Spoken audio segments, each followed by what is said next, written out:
Tell me your name. Emmie Christie. And tell me about your book series. So this is a series about a magical fox shapeshifter and a half-deaf singer. And it's based around the world of sensory-based magic. So the 5 senses. So this magic, the fox shifter, she gardens magic in these worlds. So she takes magic from, say, the taste world and trims it when it's overgrown and too much and too intense. And she takes it to a different world, say the world of taste or vision, and transplants it into that world where the magic is fading or it needs kind of a boost there. So she kind of keeps the worlds thriving and healthy. And that's our female protagonist. And she's a little leery of humans. She's had some bad treatment from them in the past. And then we got Alesio. So there's Saida and Alesio is a singer on the world of sound. And he is kind of from the wrong side of the tracks, if that makes sense. He's an ex-cage fighter. He's trying to get out of a bad situation. And he just wants to be a famous singer. He's from the world of sound. He doesn't know anything about these other worlds. He can't teleport. He doesn't know there are other people on these other worlds. He just wants to become famous and take care of his father, who is blind or going blind, his cataracts in his eyes. And so there's a lot of representation of disability in this series because I wanted to highlight those things, especially based off of the senses. Tell me about a character that you particularly connected with as you're writing your stories.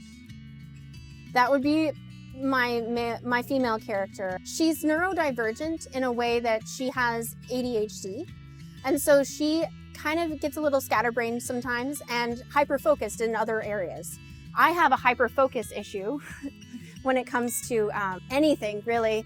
I will just work on it and work on it and work on it, and nothing else will get done. The dishes will go away. The cat litter will not get changed. Nothing else matters. And I have this problem, and so does my character. But she is a little more scatterbrained, but I relate to her in that way, in that attention and the problem of gardening your own attention, making sure it's working, that it's healthy, that it's not kind of overabundant in one way and then lacking in another. So I connected with her in that way of being able to function in a way, especially if it comes from a bad part of your life. Tell me more about the system of magic. The magic is very vivid depending on which world you are. So the world of taste is extremely strong in that if you touch something, in taste, there's a lot of salt flats there. So if you're walking on the salt flats or you touch it with your hand or your feet are bare, you'll taste it. You'll taste it through your fingers, through your skin. It's that powerful. And it's so intense. And that is just the natural thing on each world. So if you go to sound, it's extremely loud. If you go to scent, it's like if you try to just inhale a flower, it's like, woo, that's too much.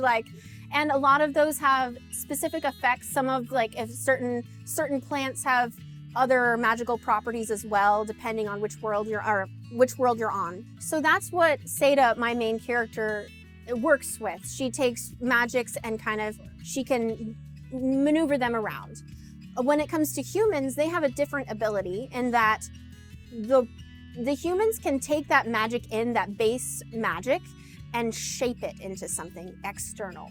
So say my main character creates a lot of sound knives. He's an ex-cage fighter, so he knows how to take something in with sound, he hears it and he shapes it into a sound-based thing that's visible and actually can harm someone. He uses a lot of weapons and a lot of violence, and because that's what he was brought up in, but it doesn't have to be that way. This is book 1, and this is a lot of what I was talking about, where they're learning about their magics and how it works. You as the reader are learning along with the characters, how magic works and why is it more powerful here versus here. This first one is a standalone. It can be read as a standalone, and it is a very clean. It can go for any ages. Book 2 gets different. It's a little steamier. They deal with a bigger cosmic threat in book 2 that's teased in book 1. It can still be read as a standalone. There is one more book in the works. I also narrate. I am an audiobook narrator as well, so I narrate And so it's available in that medium. It takes me a little bit longer because of that. So instead of about a year, it takes me about a year and a half usually to finish a book, especially since this one was a bit thicker than book 1. So book 3 will most likely be coming in early 2027, but I am also a short fiction writer. So I have many publications in various magazines, anthologies, and journals. I write in my short fiction, I focus more on sci-fi and fantasy. I do some romance, but it's more based sci-fi, fantasy, and horror. So it's not as much romance with my short fiction. It's hard for me to think of an entire relationship with short fiction, but I focus more on, oh, that's an interesting setting, or what would happen if dogs all spoke French, like strange ideas like that, or what I focus on in my short fiction. And then I just imagine what would happen if that were the case, and I make a short story out of it. So lots of different stuff for short fiction as well. My website is www.emmiechristie.com. I have a blue sky, which is at @emmiechristie33.